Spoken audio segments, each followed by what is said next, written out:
আমার চাচা শ্বশুরকে ফেরত দিবে, আমি মানুষটাকে ফেরত দিব। আর কোনো কথা নাই, আমার মানুষটাকে ফেরত দিবে, আমরাও ফেরত দিয়ে দিব। বুধবারের ঘটনা সকাল অনুমানিক 8টায় সে ভারতে গরু নিয়ে গেছিল, গরু গেছিল আগের দিনে।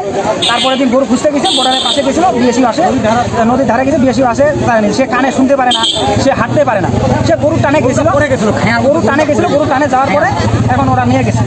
আজকে 3 দিন থেকে আমরা ক্যাম্প যাই, অনেক ঘোরাফেরা করি। ওরা ওদের পক্ষ থেকে সীমানায় আসে, বলতেছে যে ওরা আমাকে যেদিন ডাকবে সেদিন যাবো। আমাদের বিডিআর কোনোদিন ইচ্ছাকৃতভাবে ওদের সাথে যায় না। ওরা বলতেছে যে আমাকে ডাকবে সেদিন যাবো। সে পরশুদিন কালকে ডাকছিল, কালকে গেছিল, ওরা বলতেছে চালান দিয়ে দিচ্ছি, আমার করার কিছু নেই, করার কিছু নাই। এটা হলো আমার কিবা যে মাগুরমারি ক্যাম্পের কমান্ডারের কাছে আমরা গেছিলাম। তখন কমান্ডার বললো যে আচ্ছা কালকে আমরা বসবো। গেছিল, বসার পরে ওরা কাটা দিচ্ছে যে না আমরা চালান দিয়ে দিচ্ছি। এখন আমরা বিকল্পভাবে খবর নিচ্ছি যে না ওদেরকে মারধর করে ওদের হসপিটালে রাখছে। হসপিটালে রাখার পরে আমরা তখন আমার আখ খেতে এক মানুষ আসছিল ভারত থেকে, ওকে আমি ধরে নিয়ে আসছি। এখন আমরা চাচ্ছি যে ওরা ফেরত দেব, আমরা মানুষটাকে ফেরত দেবো, এটাই আমার বক্তব্য। হয় প্রায় ওনার বয়স 80 বছর বয়স, প্রায় 4 দিন থেকে নিখোঁজ হয়ে আছে, মানে ওরা আটক করে রাখছে ভারতে পেয়েছে। এখন ওর দিক গেছে আমার করেন যে আমার বাবা দেখতে একটু কম পায়, কানে একটু কম শুনে, এবং 80 বছর বয়স, ও তো হাঁটতেও পারে না এরকম। গরু পিছিয়ে পিছিয়ে গেছে এবং বেশি ওদিক আটক করে নিয়ে চলে গেছে। 4 দিন থেকে কোনো খবর পাচ্ছি না।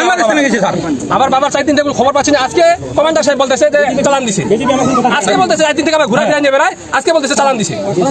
বিএসএফের কাছে কোনো কথা বলে না, ওরা কি জানি সত্য দেয়, ওরা মানে না, এই জন্য আমাদের বাবার ব্যাপারে কোনো কথা বলে না। আজকে আমরা দেখতেছি, আমরা কিন্তু লোকজন দেখতেছি, ক্ষেত্রে আমাদের খেত আছে, আখ খেত আছে, মানে নদীর সাইডে তুষার আছে। এখন মনে করেন যে ওখানে আমরা পাহারা দিয়ে আছি, দেখতেছি ওদের লোক পাহাড়ে এসে তুষার ভাঙতেছে আমাদের। তখন আমাদের ভাই ছিল পাহারা, ও আমাদেরকে ফোন দেয়, আমরা সবাই দৌড়ে যাই, ওনাকে আটক করি, আটক করে আমরা নিয়ে আসি। এখন বিজেপি বলতেছে আজকে চালান দিছে। এখন আমাদের দাবি আমার বাবাকে ফেরত দাও, ওদেরকে আমরা ওদেরকে ফেরত দিব। বাংলাদেশে ধরে নিয়ে গেছে স্যার, বুঝছেন, সে আমাদের সাথে হবে স্যার। আমরা বিচার পাইতেছি না। আজকে 4 তারিখের ঘটনা স্যার, পৃথিবী কোনো আওলা নিতেছে না স্যার, বুঝছেন। আমরা কি গেন্দাম ধরে সৃষ্টি করে দিতেছে স্যার। আমরা থেকে আমুনিকে আনে দেন, আমার চাচা শ্বশুর হবে, আমার চাচা শ্বশুরকে ফেরত দিবে, আমি মানুষটাকে ফেরত দিব।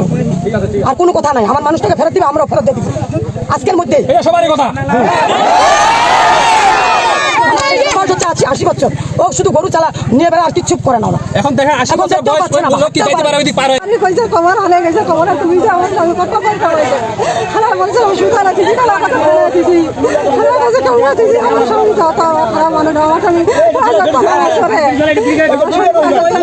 আমার সঙ্গে গরুটার জন্য গেছে, আমার সঙ্গে বাসি উঠে গেছে, আমার সঙ্গে শুনতে পারে না, বেশি দেখতে পারে না।